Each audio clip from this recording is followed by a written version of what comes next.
everybody. Sunday the 21st of May this month. Oh my goodness, it is flying. It kind of sucks because it's been really cold because we had a really warm winter, and I just haven't been able to ride. And if summer goes as fast as this spring's gone, or as fast as this year has gone so far, oh yeah, chica, I don't know what I'm gonna do. I don't know what I'm gonna do. We'll have to get creative. So let's talk about this Spyder that I have. We're going to talk about one thing I do not like about it. Cannot stand, hate about this Spyder. Yep, I said the H word. Hate this Spyder. So the one thing I hate about this Spyder, and shame on me for not doing research. This is a 2020 Can-Am Spyder I bought brand new. It was a leftover, bought it in 2021. I upgraded to the coast-to-coast seat, you know, because I'm old and old bones and I wanted an upgraded seat, but I didn't know what that meant. You know, I thought it was just going to be a better seat all around and would make my riding a little bit more comfortable, but I did not realize that there was a recall on this seat. So Can-Am Spyder has it's like a button, a switch, a button underneath the rear passenger seat that lets the Spyder know if you're two up or not. And what it does is it really plays with the VVS, the traction control system, how deep you can go into corners, how hard you can accelerate off. It really tames the Spyder down because you're two up, right? You're not racing, you're two up. And I get that, and I don't have a problem with that. I love that feature, to be honest with you. And look, someone dropped a bug from the heavens and it's in the ground. I truly don't have a problem with that. I like it. I like that feature on all the Spyders because, you know, sometimes I forget, and I do come into a corner a little too hot when I have the wife on the back, and well, I mean, she's the first to say, hey now, but then, you know, the Spyder jumps in quickly, and I like that failsafe.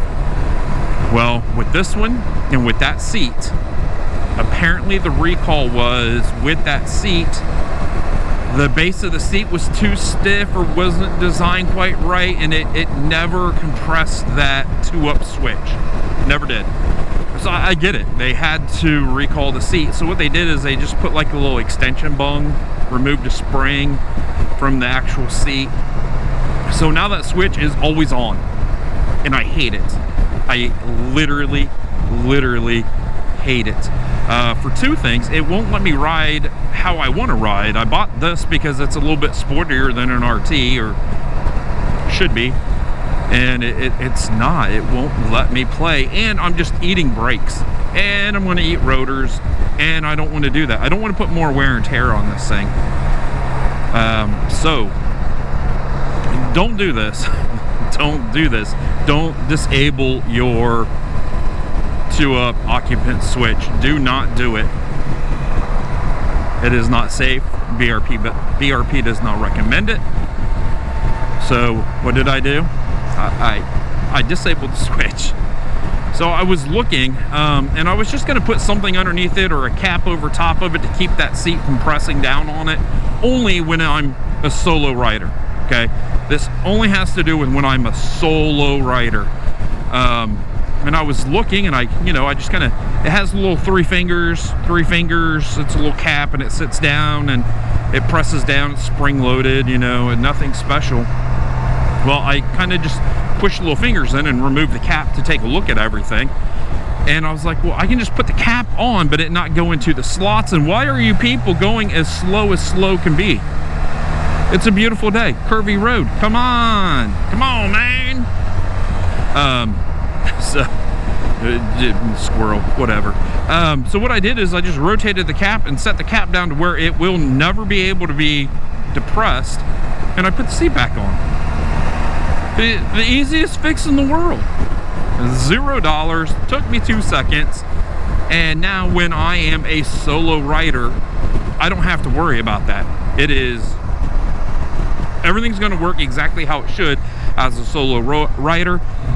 If I take the daughter for a ride, if I take the wife for a ride, it's literally 30 seconds, if that, to pop the back seat up, rotate that switch over, smash it down into where it's supposed to live, snap the seat back down, and now this is going to be how it's intended for someone that's riding 2 up. So never, ever, ever, ever, ever bypass any safety systems that are on these Spyders, ever, not recommended. But I had to. I mean, I don't want to go through brakes every 10,000 miles. So that is the one thing that I hate about this Can-Am Spyder. Truly, could not stand it. And, you know, today I'm not out, I don't know where I'm going yet. I'm still just riding, and it's gorgeous, yeah, gorgeous. It feels snappier. But, you know, I'm not going out and just beating it up to see, you know, I'm just going to ride and see how I think and how it feels, and, you know, we'll go from there. I'm trying to limit the wear and tear. I'm trying to limit me not enjoying the rides on this Spyder. And I just put it back to how it was supposed to be, you know, before the recall. And I understand the recall, and I understand that it's a 30-second fix anytime I want to go for a ride. Anytime. So, there we go. There we go. I think we got some roads that are sliding down hills out through here. And then what do we got? We have 19,848 miles on this Can-Am Spyder, and I had to replace the front tires. I did. Now, I was going to play with the alignment a little bit, and I don't have any good measuring points on this Spyder, and I could not support my weight to break that inner jam nut loose. So I threw 2 tires on it. The alignment is out.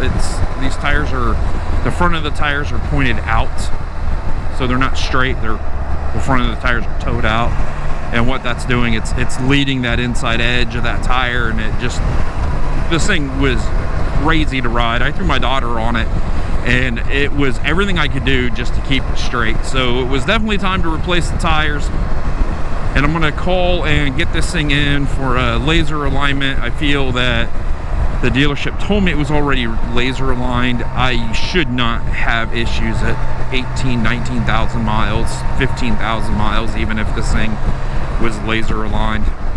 But you know that you can't support if it was, if it wasn't. You can't support if you knock the toe out, which, you know, when you have an 80,000 mile Spyder that has never been aligned, except for, you know, when I first bought it. However, I don't know even if it was ever laser aligned. That's what I'm comparing it to. So, you know, we'll get it lined up. I got new front tires put on the front of it. They seem to be doing very well. My wife took them into the tire shop for me. They told her they could not balance them. They could have balanced them, but it's fine. I put right in on these things, right in. Yes, it's a balancer slash fix-a-flat, but I don't use it as a fix-a-flat. You know, if I get a puncture, I carry plugs. I use it to balance mainly the rear. I put the ride-on in it, but I put some in the front, and there are no vibrations. This is the first ride with the new tires. New tires seem to handle super nice.